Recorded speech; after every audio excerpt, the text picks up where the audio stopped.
Assalamualaikum warahmatullahi wabarakatuh. Alhamdulillahirabbil alamin. Shalatu wassalamu ala asyrafil anbiya'i wal mursalin sayyidina wa maulana Muhammadin wa ala alihi wa sahbihi ajma'in. Baik, kita lanjutkan belajaran kita, yakni yang minggu telah lalu kita telah belajar tentang air ya, yang jumlahnya ada 7. Kita akan lanjutkan sekarang, yakni kita bisa lihat ke papan tulis.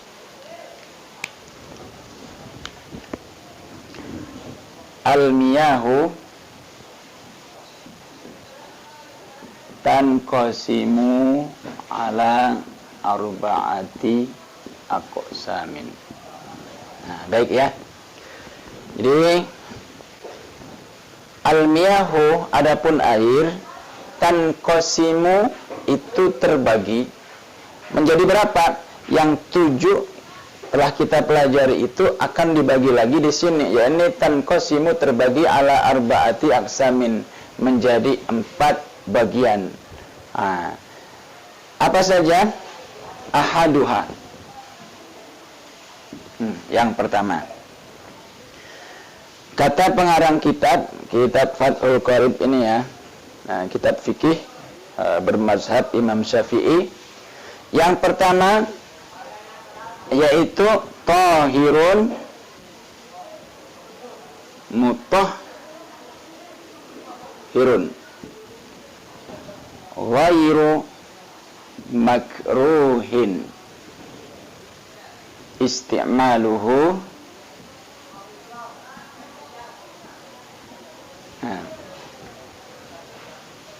Yang pertama itu adalah tahirun mutahhirun. Apa itu tahirun mutahhirun? Yang pertama adalah tahirun, airnya itu suci. Selain suci, airnya itu mutahhirun, dia bisa mensucikan yang lain.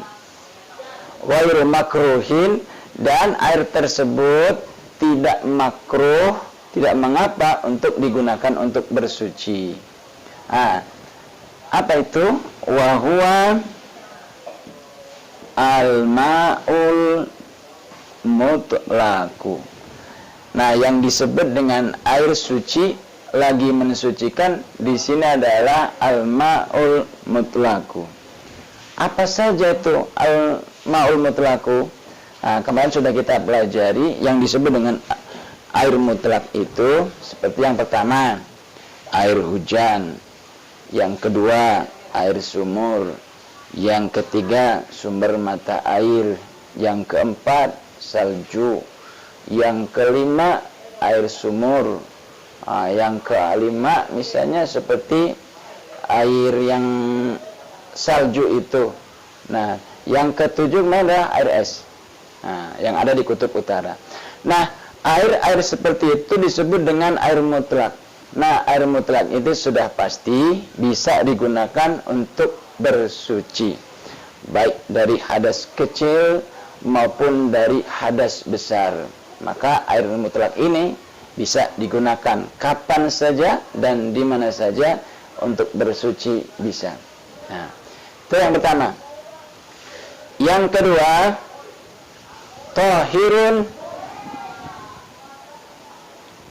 tahirun mutahhirun. Airnya suci dan juga bisa digunakan untuk mensucikan yang lainnya. Tetapi di sini adalah makruhun. Tetapi apa? Makruh. Makruh kenapa? Isti'maluhu, makruh digunakan untuk bersuci. Air apa itu? Wa huwa al-ma'ul musyammasu, yaitu air yang sudah dipanaskan. Misal nih, kita tinggal di daerah Timur Tengah yang panasnya itu luar biasa, maka kita ambil air itu ditaruh di bejana. Lalu ketika sudah kita letakkan air itu di bejana, kemudian air itu terkena panas. Nah, panasnya luar biasa. Nah, karena panas air itu, maka menjadi makruh kita gunakan untuk bersuci. Seperti kita berwudu, mandi, itu makruh digunakannya. Tetapi kalau digunakan untuk mencuci baju, kemudian celana, kemudian sendal dan lain sebagainya, itu masih boleh ya. Air musyammas itu air yang dipanaskan di tempat yang sangat panas ya. Bukan air tetapi yang terkena matahari. Nah, yang ketiga yaitu tahirun wairu mutahhirin. Nah, yang ketiga, airnya itu suci tetapi ghairu mutahhirin, dia tidak bisa mensucikan yang lainnya. Wa huwa al-ma'ul musta'malu, yaitu air mustakmal. Apa air mustakmal itu? Air mustakmal ialah air yang sudah pernah, di garis bawah ya, mustakmal itu yaitu air yang sudah pernah digunakan oleh seseorang, baik itu anak-anak ataupun orang tua, perempuan ataupun laki-laki. Ketika air itu sudah digunakan untuk bersuci, catatan digunakan untuk bersuci, maka itu sudah dinamakan dengan air mustakmal. Tetap suci air itu tapi namanya mustakmal. Contoh, air itu sudah kita ambil dari keran, sudah kita gunakan untuk mencuci tangan, kemudian kita gunakan untuk berwudu atau mandi. Nah, airnya itu jatuh ke ember lagi misalnya. Nah, itu disebut dengan air mustakmal. Tapi misalnya digunakan untuk mencuci sendal, bisa aja masih. Cuci piring, terserah juga masih bisa. Tetapi untuk kita berwudu, untuk kita mandi, yang digunakan untuk mengangkat hadas itu sudah tidak sah lagi. Kenapa? Karena namanya air mustakmal. Dia tidak bisa lagi mensucikan kita kalau kita pakai untuk berwudu ataupun mandi wajib ya. Baik, sekali lagi. Dan yang ketiga ini sangat penting.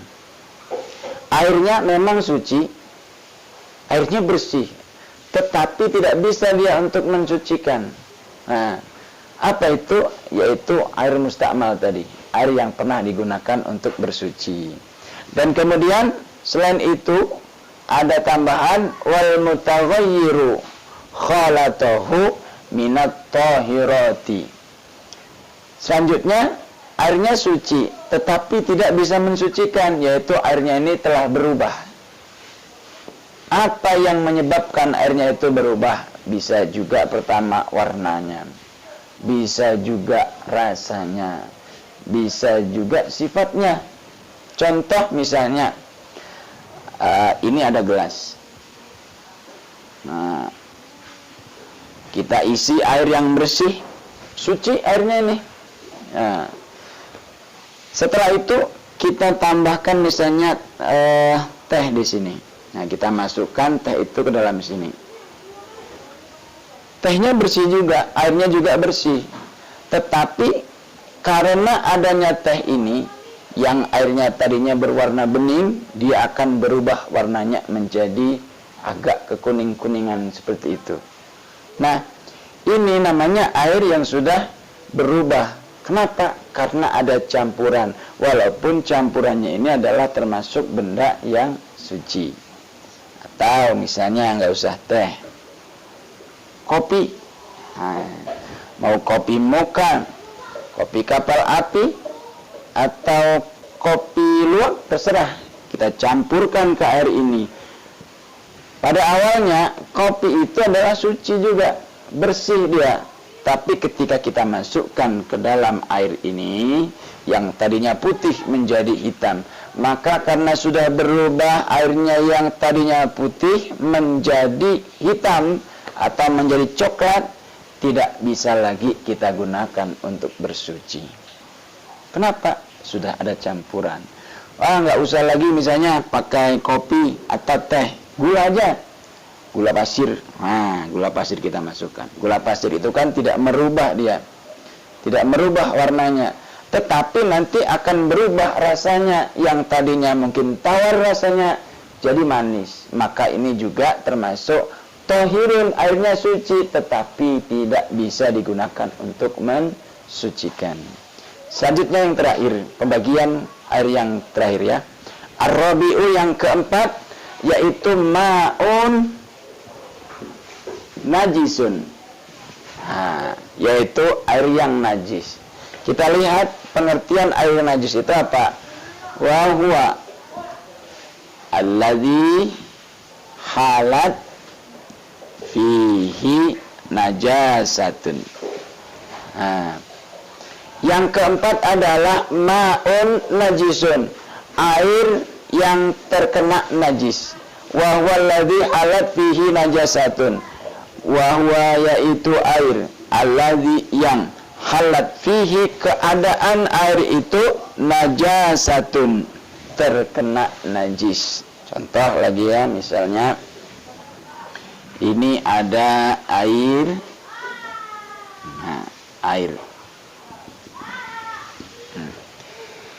Air ini kejatuhan najis. Misalnya kotoran ayam.